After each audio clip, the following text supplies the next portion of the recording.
मनुष्य के जीवन में संतान का बहुत महत्व है। उस संतान के लिए वो कितने कष्ट सहता है,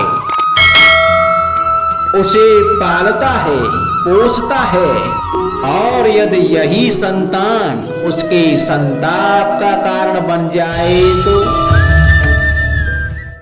क्या ये उसका दोष है? अधिकतर ये दोष हमारे लालन पालन का होता है।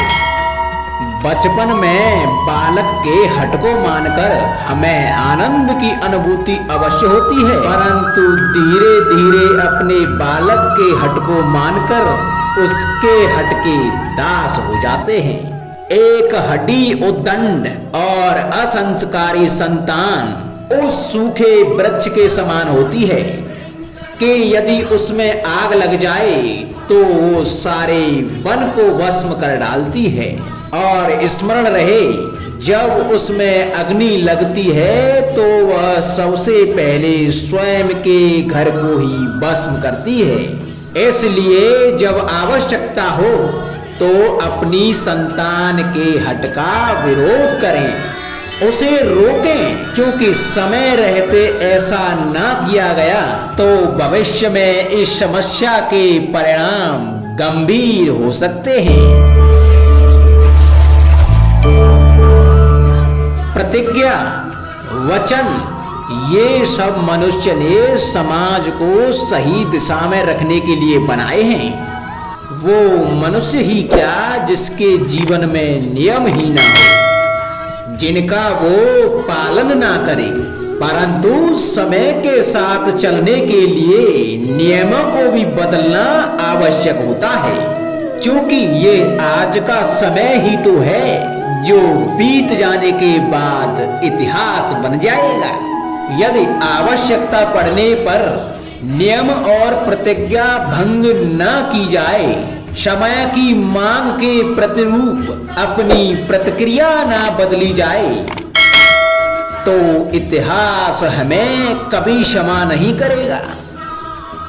आवश्यकता पड़ने पर आपकी तोड़ी हुई एक प्रतिज्ञा, एक बंधन कभी कभी पूरे मानव इतिहास को बड़े विनाश से बचा सकता है। इसलिए नियम, प्रतिज्ञा, वचन कुछ नहीं, कुछ है तो केवल समय, अर्थात जिसके अनुरूप चलने वाला ही सफल हो सकता है। कभी किसी पंछी को घोंसले की नींव बनाते देखा है? अथक परिश्रम करके तिनका तिनका बिटोर के वो पंछी अपना घर बनाता है, अपनी संतान के लिए एक सुरक्षित घर बनाता है।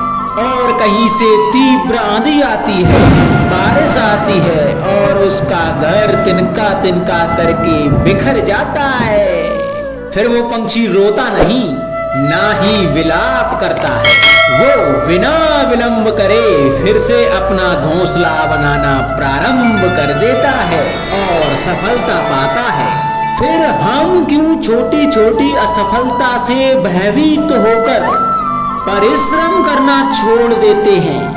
एक बात सदा स्मरण रखना, हर वृक्ष कुल्हाड़ी की एक मार से नीचे नहीं गिरता, हर चट्टान घन के एक प्रहार से नहीं टूटती।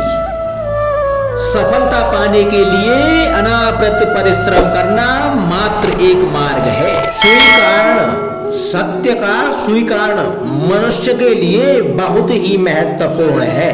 जब तक मनुष्य सत्य को स्वीकार नहीं करता, तब तक उसे असत्य से लड़ने की शक्ति प्राप्त नहीं होती।